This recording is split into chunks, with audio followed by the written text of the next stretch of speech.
Hollywood is about as left and progressive a community as there is. And unfortunately, part of the box you have to check is being anti-Israel. Jonah Platt is a jack of all trades in the entertainment industry, an actor, director, producer, and singer. In the aftermath of the October 7th massacre, he launched the podcast Being Jewish. He recently visited Auschwitz, the largest German death camp, alongside over a dozen Muslims. He went with the organization Sharaka, which builds on the work of the Abraham Accords and educates Middle Easterners and other Arabs and Muslims around the world about the Holocaust. Some of these people came on this trip at great personal risk. If you're coming from Pakistan to hang out with Jews in the middle of this Israel-Gaza war, you could be in real physical danger. They couldn't be in any photos, and their identities had to be kept secret to protect them. This is American Thought Leaders, and I'm Jan Jekielek. Jonah Platt, such a pleasure to have you on American Thought Leaders. Thank you. Thanks for having me on. Happy to be here. Hot off the presses, top of the Epoch Times homepage, Trump meets with Syrian leader, urges him to join Abraham Accords. Yeah. Your reaction? Yeah. In theory, on paper, it's amazing. It really depends on the execution and the details of how that will play out. But look, the quickest way to peace in that region is normalization and stability. Iran is the head of the snake, so you can't really have it with Iran still having any sort of capability and desire to mess things up. But the more of its neighbors and former proxy nations saying, hey, we want to play the game with the West, we want to be open for business, we want stability, the better. It's really an impressive advance, and I hope that it sticks. I hope it's for real, but time will tell. Mm-hmm. And what in your mind would be an expression of, a kind of an effective execution?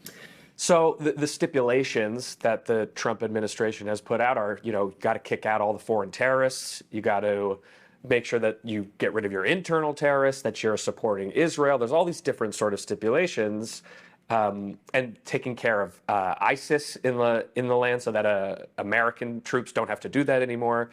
If those things are met and met actually in good faith and not on paper or for a minute, then that's the real deal. And I don't know how America intends to keep an eye on those developments and ensure they're actually happening and not just, oh yeah, we got this.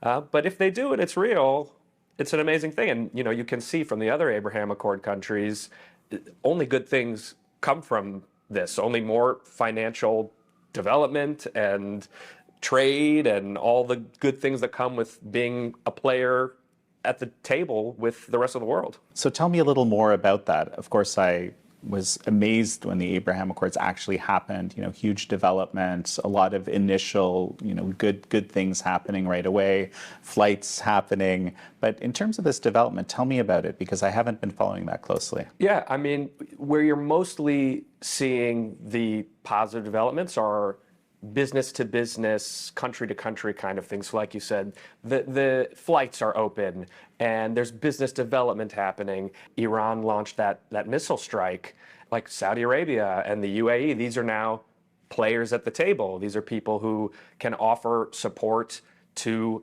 America and Israel and weigh in and try to work as a coalition to create stability in that area. Whereas before, they weren't there. There was no presence, and having more of these powerful nations invested in just creating stability, that's better for everybody. And now there's also work that needs to be done on the people-to-people level, so that now that the doors are open to this communication, that people are coming together and you're getting it from the bottom up as well to create real bonds. So Abraham Accords figure into how I decided to invite you onto this show. I was at the Religion Communicators Council Awards. We had won a couple, and you also had won one of these Wilbur Awards for your podcast, a particular episode of Being Jewish. And so, at the same time, my producer was actually in Poland on this remarkable trip where it turned out that you were as well. So, when this confluence of events happened, I figured, okay, it's time. Yeah, I love that when that happens. Well, so Explain to me a little bit about this trip and what you were doing. Right. So I mentioned the people-to-people piece of the Abraham Accords. There's an organization called Sharaka, which means partnership in Arabic.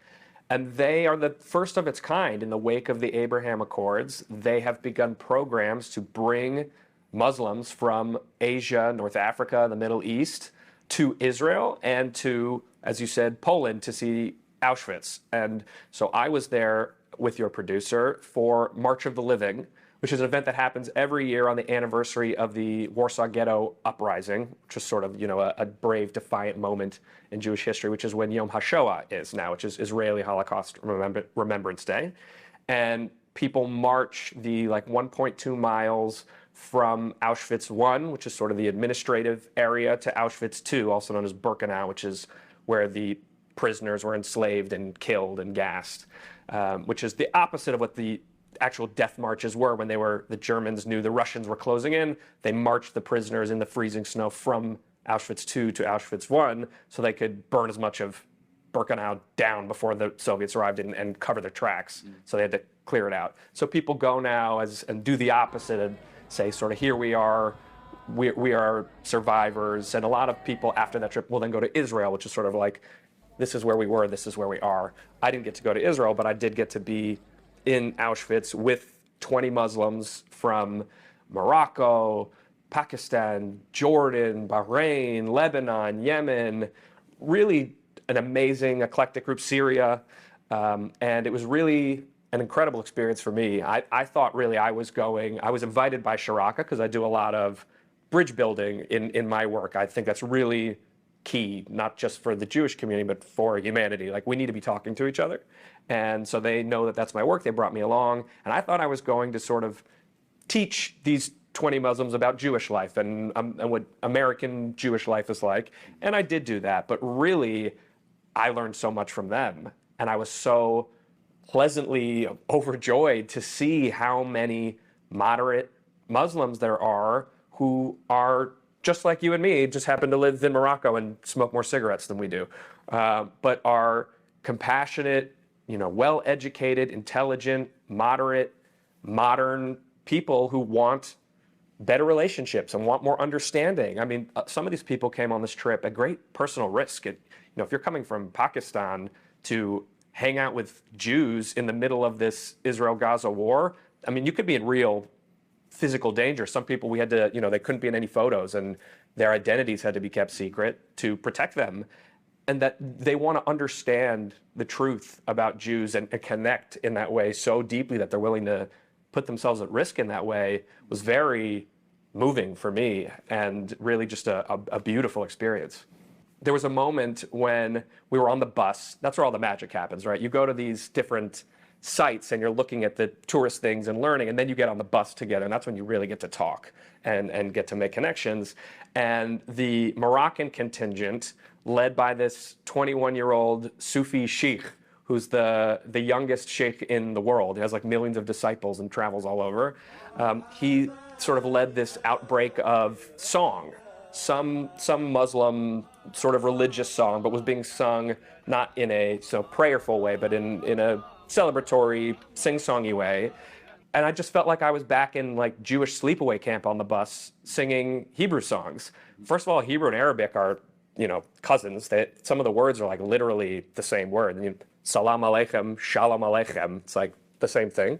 So I'm hearing words I recognize, the melody, the enthusiasm. In Hebrew, we call it ruach. It's like spirit. And it felt so familiar and so normal and so joyful, and I felt so at home with them. And the conversations we had were incredible and, different with everybody. So I don't want to overgeneralize the conversation I had with, an ex-anti-Semite was different than one I had with a 20-year-old French-Moroccan girl who's a student in France and teaching herself Hebrew because she is so fascinated and so in love with sort of the Jewish way of life. So just the fact that I would meet a 20-year-old Moroccan girl who speaks Hebrew was amazing. Jonah, one quick sec. We're going to take a break, and folks, we're going to be right back. And we're back with Jonah Platt, host of the Being Jewish podcast. So how knowledgeable were the people on the trip that were from the Islamic countries about the Holocaust and the realities of it? Very little. I mean, they were aware, they knew what they were getting into. They knew they were coming on this trip to go to this site and that the Holocaust was a thing. But like, for example, I mentioned I spoke to a Yemeni ex-anti-Semite. He was very powerfully and carefully indoctrinated his whole life that the Holocaust didn't happen, but very little detail known about the Holocaust. And again, the communities where they come from, there's a ton of just straight Holocaust. Now that didn't happen, or it wasn't that many, because they're literally being taught that. I mean, it is very clearly indoctrination. So once they came and got to see it for themselves, that was, a very meaningful part of the trip, was seeing it land on these people and them really comprehending the scale and the devastation. People decided that this group of people should be absolutely wiped out. Man, woman, child, elder, you're all getting killed. And seeing people grapple with that and really take it in was very meaningful. And I hope it's something they take back to their communities and talk about and help disseminate around them, because it's vital. I mean, misinformation is maybe the most potent weapon against Jews and Israel and Western values that we're seeing right now.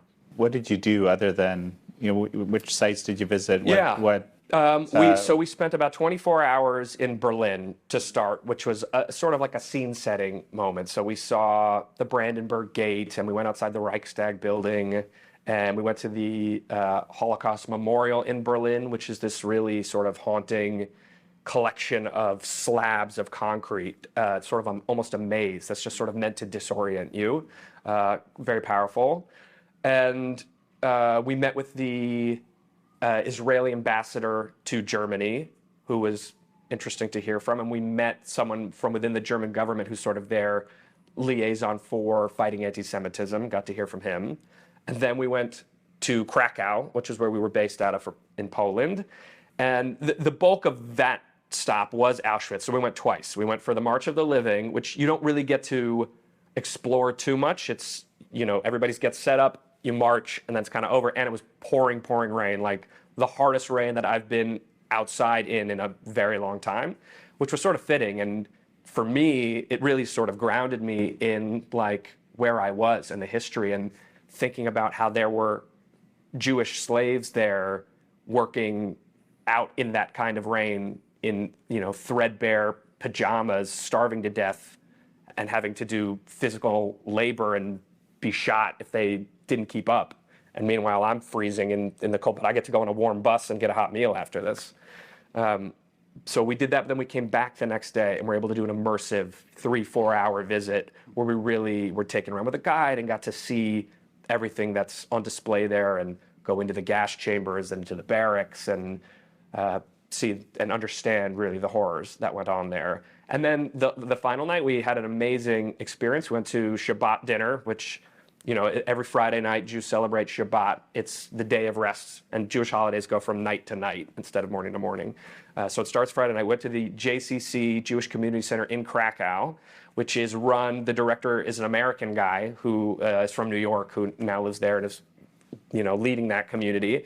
And that was incredible. Shabbat's already amazing because you're just bringing people together to take a pause from the regular work week and be present together, be grateful for what you have, and just be with one another. So to be at a Shabbat dinner with 20 Muslims, a handful of Jews, and then the people from the JCC. So we had some Polish people there, we had a Ukrainian refugee who works there, a couple more Americans, just a real coming together of all, and some Israelis, some Iraqi Jews. It was a really cool melting pot.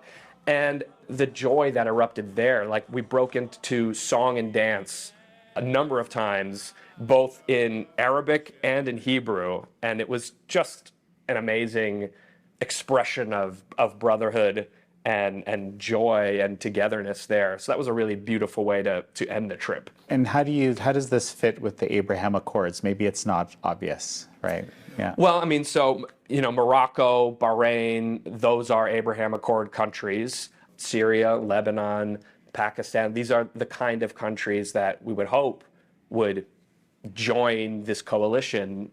Hopefully Lebanon is soon to follow as well. But really, it's just about bringing Jews and Muslims together and creating that connection. And again, if those accords are really going to mean something, it can't just be the business to business side or the government to government side. There has to be the people to people. Otherwise, what's it all for? So it was really meaningful, and I'm really grateful that I had the opportunity to be part of it. So the podcast that you got the award for, and presumably that's part of the reason why you were invited to come on the trip too, because you had this podcast. Yes, that's certainly how most people in this world know me now, is through the podcast. Yeah. Right. Well, so how did that come about? It's relatively new. I saw you had Van Jones on. That was the clip that they showed at the awards ceremony. Tell me about it. Yeah, so it came about really in the wake of October 7th. I was already doing some Jewish advocacy online. My career has been in entertainment. I mean, entirely. Acting, writing, singing, all of those things. So I built somewhat of a platform for that, and I began using it to speak about Jewish things and Israel things and current event things and culture things within the last couple of years. But once October 7th hit, it went into overdrive. I often think of this Mark Cuban quote, don't follow your dreams, follow your effort. And while in my head, my dreams were sort of Hollywood, I found that I was pouring all of my time and energy into Jewish advocacy and responding to October 7th, trying to provide clarity on what was going on. October 10th, I did like a 2-hour live Q&A on Instagram, just bring me your questions, let me help you understand what's going on here. I was surprised by how many people, especially within the Jewish community, were so uninformed about the big picture of what was happening. And I just wanted to get involved in that, and I was putting out fires in real life and online, all different kinds of things, very reactionary. And a couple months into that, I was like, all right, I want to get back to sort of my preferred lane of Jewish advocacy, which is empowerment and celebration and normalization of taking up space in the public sphere as Jews and being proud of that. And so the podcast was my way to do that. I was able to expand on the ideas I'd already been discussing on social media in shorter, off-the-cuff videos and posts. Now I can take as much time as I want to discuss a different idea each week, which is how I open my episode. Just things I'm thinking about in the space, in the culture, mostly related to Jewish stuff, but sometimes not, just sort of where we are right now. And then I also wanted to normalize Jewish people, notable Jews and non-Jews who I have on the show, like Van Jones, having conversations about Jewish stuff and showing that we can do this. It's normal. It's not scary. It doesn't have to be controversial or political to have just because it's a Jewish discussion. I think a lot of people are afraid, if I talk about Jewish stuff, it means it's going to be a lightning rod for politics or whatever, but it doesn't have to be. And it's not lame, it's not academic, it's not uncool, which I think a lot of Jews have that fear that it's not cool to talk about Jewish stuff. So I wanted to model that. I wanted to provide an environment for these notable Jews and non-Jewish allies to talk about this stuff, because they don't usually get the opportunity to really be honest and go deep and have meaningful conversations about their own identity in this way. Usually if you're if I have an actor on the show, they're getting asked about the movie that they just shot. They're not getting asked, what did it feel like when you were shooting that movie in the wake of October 7th and having to navigate being on a cast with people who might have different views than you? We get to get into that kind of stuff. Obviously, Jews, this is generally known that Jews have played a major role in developing Hollywood. And yet Hollywood, we're talking about hotbeds of progressivism. I mean, Hollywood, I can't almost think of a, more of an example than that. Yeah. Do you think that's odd, or? Well, if you look back at the way Hollywood was founded, I mean, it was very literally invented by Jews. At that time, in the early 20th century, the big aristocrats and businessmen of America didn't want anything to do with movies. It was seen as sort of a lower class, riff-raff entertainment kind of a thing. And so, as has always been the case for Jews historically, they have to find industry where they're allowed to and where there's space, because they're not, everything else is being gate kept from the Jews. So this industry of this new movie thing, they were like, oh yeah, we don't care, you guys can do it, it's beneath us anyway. And so you had all these Eastern European immigrants coming in and creating Hollywood. I mean, you hear the name Samuel Goldwyn, which is like a famous film studio. His real name is Goldwyn Shmuel Mayer, yeah. Yeah, his real name is Shmuel Gelbfish, and changed his name when he got to America. Louis B. Mayer of Metro-Goldwyn-Mayer, he had some other, Yiddish-sounding European name. So from the very beginning, Jews were hiding their Jewishness in the building of Hollywood. And I sort of get it for them, because it was less about hiding Jewishness and more about we're American now. We've left the old country behind. We're American businessmen. We want to be taken seriously and be part of the fabric of this country. But that essence of occluding your Judaism to be embraced by the culture is baked into the DNA of Hollywood. And so even though Jews were very literally in those days, Jews were running Hollywood because that's the only people making it. It's not like you saw 100 Jewish movies on screen. There were none. They would put the sort of their Jewish ethos on screen, which is why so much of American culture is has baked in sort of Jewish comedic storytelling sensibilities, but rarely in Jewish storytelling or through Jewish characters. And so I think when you sort of fast forward to today, a lot of that is still there, where you have Jews in Hollywood. They're not running it the same way anymore. There's a lot of them. There's plenty of non-Jews running it too. But the ethos again is to sort of make it be American and not put the Jewish part of it. Except for Seinfeld, of course. Right? Except for Seinfeld, of course. But also, teasing. Seinfeld, here's an example. The character of George, who is Greek on the show, was written as a Jewish character. I mean, it's Larry David, basically. But the network was like, well, we already have Jerry. We can't have another Jewish character. So he was Greek. So, even in the Seinfeld, there's a little bit of the, we can't be too Jewish, even though the show is, created by two Jews and was meant to represent two Jewish voices. So where can people find Being Jewish and, frankly, all of your work? Yeah, so the podcast, Being Jewish with Jonah Platt, you can get on audio on any of the podcast platforms you use, Apple, Spotify. We're on YouTube. We put out everything on video as well. So that's youtube.com/@BeingJewishPodcast. We're also on TV. We're on Jewish Broadcasting Service, JBS, which people can find on cable or Roku or Fire Stick. And then we put out a lot of stuff online, social media, @Jonah Platt on Instagram, on X, @BeingJewishPodcast on Instagram, and @BeingJewish on TikTok as well. Well, Jonah Platt, it's such a pleasure to have had you on. Thank you, Jan, so much. I really appreciate the opportunity. Thank you all for joining Jonah Platt and me on this episode of American Thought Leaders. I'm your host, Jan Jekielek.